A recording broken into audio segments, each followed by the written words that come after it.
বাংলাদেশ জামাতে ইসলামীকে শান্তিতে কোথাও দাঁড়াতে দেয়নি। নেত্রকোনায় একটি বাড়িতে, গ্রামের একটা বাড়িতে বাপ বেটা দুইজন মিলে দুপুরের খাবার গ্রহণ করছিলেন।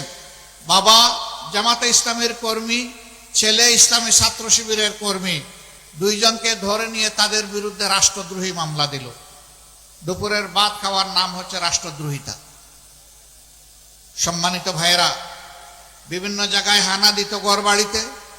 আমাদের ঘরে কি থাকবে?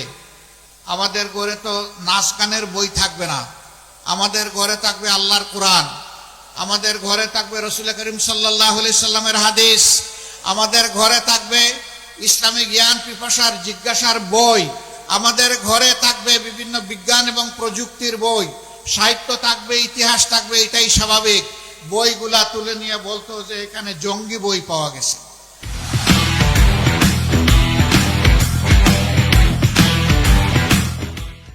এই জঙ্গি মৌলবাদ কথা বলে বলে গোটা জাতির উপর 15.5 বছর এরা তাণ্ডব চালিয়েছে। এইভাবে জাতির উপর তাণ্ডব চালানো হয়েছিল। এক এক করে আমাদের 11 জন শীর্ষ নেতাকে দুনিয়া থেকে বিদায় করা হয়েছে।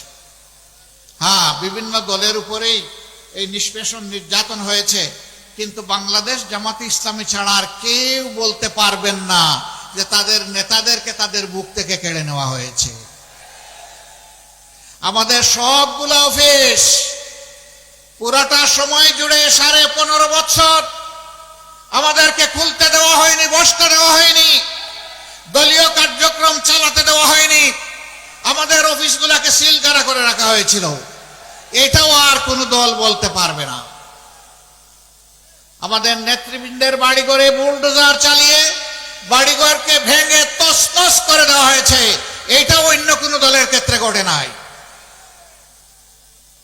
সম্মানিত ভাইয়েরা, একমাত্র দল যেই দলের বিরুদ্ধে কায়দা কানুন করে অন্যায়ভাবে জবরদস্তি করে আমাদের দলের নিবন্ধন কেড়ে নিয়েছিল, আর কোন দলের নিবন্ধন কেড়ে নেয় নাই।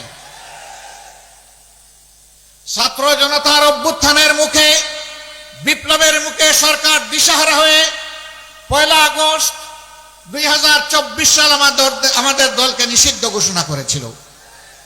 অন্য কারো দলকে নিষিদ্ধ ঘোষণা করা হয় নাই। তাহলে আপনারাই বলুন, বাংলাদেশের সবচেয়ে বড় মজলুম দল কোনটা? আবার বলেন কোনটা? জামাতে ইসলামী। সম্মানিত ভাইয়েরা, শুধু কয়েকজন নেতার জীবন যায় নাই, আমাদের অসংখ্য কর্মীকে খুন করা হয়েছে, ক্রসফায়ারের নামে দুনিয়া থেকে বিদায় করা হয়েছে, ধরে নিয়ে গুম করা হয়েছে, আমাদের ঘর দুয়ার লুণ্ঠন করা হয়েছে, চাকরি থেকে বিতাড়িত করা হয়েছে, আমাদের জমি থেকে আমাদেরকে তুলে দেওয়া হয়েছে, এমনকি কাউকে কাউকে দেশেও থাকতে দেওয়া হয়নি। আমাদের মনে অনেক দুঃখ ছিল, কিন্তু মহান রব্বুল আলামিন আমাদের কলিজার টুকরা সন্তান ছাত্র যুবকদের তুমুল আন্দোলনের মধ্য দিয়ে আপামর জনগণের সহযোগিতায় আল্লাহ তাআলা ফেসিবাদকে দুনিয়া থেকে বিদায় করেছেন। আপনারা তখন বলেছেন আমরা কিছু করি নাই, আদালত সব কিছু করেছে। আমরাও আপনাদেরকে আদালতের কাছে সমঝাতে চাই, আসেন, ফিরে আসেন, এই দেশে আসেন, সৎসাহস থাকলে আসেন।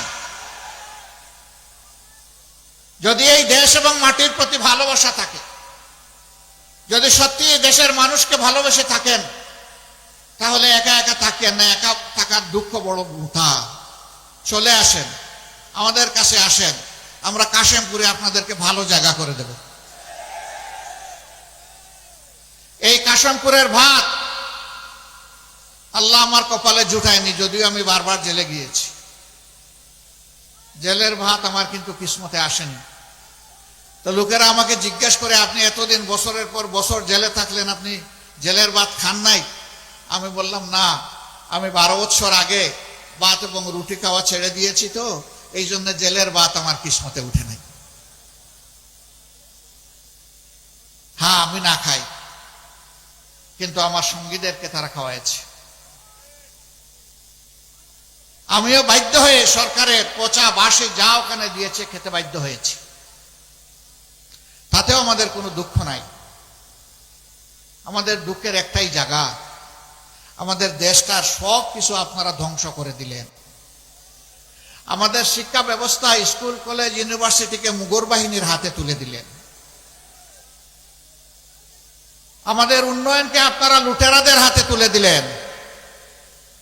বাংলাদেশ থেকে 26 লক্ষ কোটি টাকা আপনারা বিদেশে পাচার করলেন। দেশকে গড়লেন না, কিন্তু বিদেশের মাটিতে বেগমপাড়া গড়লেন। নির্বাচন ব্যবস্থাকে ধ্বংস করে দিয়ে এখানে যারা বসে আছেন তাদের কমপক্ষে 40% মানুষ, আমি বিশ্বাস করি, গত 15.5 বছর তারা কোনো ভোট দিতে পারেনি। কি অপরাধ তারা করেছিলেন? প্রথম ভোটটা হলো মানুষ এটাকে ঘৃণা করে প্রত্যাখ্যান করলো। ভোট কেন্দ্রের সামনে নিরীহ প্রাণীরা মনের শান্তিতে ঘুমায় থাকলো। আমি এই প্রাণীগুলোর নাম নিচ্ছি না, তখন পত্রপত্রিকা এবং মিডিয়া সেগুলো উঠে এসেছে। 18 সালে আপনারা করলেন মিডনাইট ইলেকশন, নিশিনাথের নির্বাচন। আর 24-এ এসে করলেন আমি আর মামু, আমি আর দামি, তাই না? একজন নৌকা থেকে ক্যান্ডিডেট, আরেকজন নৌকার দামি ক্যান্ডিডেট। আপনারা সর্বনাশ করলেন। এই অধিকারটার জন্যই তো লড়াই করে বাংলাদেশের স্বাধীনতা অর্জন হয়েছিল। পাকিস্তানিরা এই ভোটের মূল্য দেয় নাই বলেই তো মানুষ জীবন বাজি রেখে যুদ্ধ করেছিল। এটাকেই দিলেন আপনারা শেষ করে। সম্মানিত ভাইয়েরা, তারা যা করার করেছে, এখন আমাদের তো কিছু দায়িত্ব আছে। আমরা দেশবাসী, শুধু জামাতে ইসলামী না, দেশের আপামর জনগণ, জাতি ধর্ম দল মত নির্বিশেষে দেশের যাদের জন্ম হয়েছে, দেশটাকে যারা ভালোবাসি, আমরা সবাই মিলে এই দেশটাকে গড়তে চাই। ওরা আমাদের জন্য দেশের যে কঙ্কাল রেখে গেছে, সেই কঙ্কালে আমরা গোশত এবং চামড়া পরাতে চাই। ওরা উন্নয়নের নামে লুটতরাজের মহারাজ্য কায়েম করেছিল, আমরা মানুষকে ইনসাফ ভিত্তিক উন্নয়ন উপহার দিতে চাই। অ্যাডভোকেট রুহুল আমিন বলেছেন, চুয়াডাঙ্গাও বাংলাদেশের একটা জেলা, এখানেও 6টা উপজেলা আছে সম্ভবত, তাই না? হ্যাঁ, 4টা উপজেলা আছে। এটা একটা জেলা। আমরা কোনো কোনো জেলায় দেখি পাবলিক ইউনিভার্সিটি আছে, আবার টেকনোলজিক্যাল ইউনিভার্সিটি আছে, আবার সেখানে মেডিকেল কলেজ আছে, এগ্রো ইউনিভার্সিটি আছে, অনেকগুলা শিক্ষার এভিনিউ আছে। কিন্তু চুয়াডাঙ্গায় কিছুই নেই।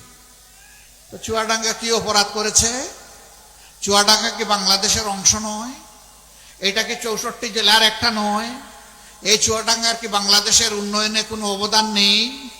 এখানকার কৃষকের মাঠে ফলানো শস্য দানা বাংলাদেশের মানুষ খায় না? যদি তা খেয়ে থাকে, তাহলে চুয়াডাঙ্গাকেও তার ন্যায্য অধিকার এবং অংশ দিতে হবে।